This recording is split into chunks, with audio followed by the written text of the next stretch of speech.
ఆ రోజుల్లో నేను తిరుగుతూ ఉంటే నాకు బెదిరింపు కాల్స్ కూడా వచ్చినాయి.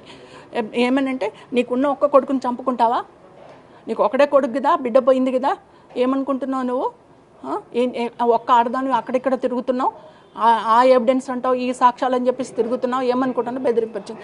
నేను ఫెడప్ అయిపోయి ఉన్నా మేడం. ఎందుకంటే భర్తను పోగొట్టుకొని ఫ్యామిలీని లీడ్ చేసిన, బిడ్డను పోగొట్టుకొని ఫ్యామిలీ లీడ్ చేస్తున్నా, ఫెడప్ అయిపోయినా చెప్పేసిన నేను.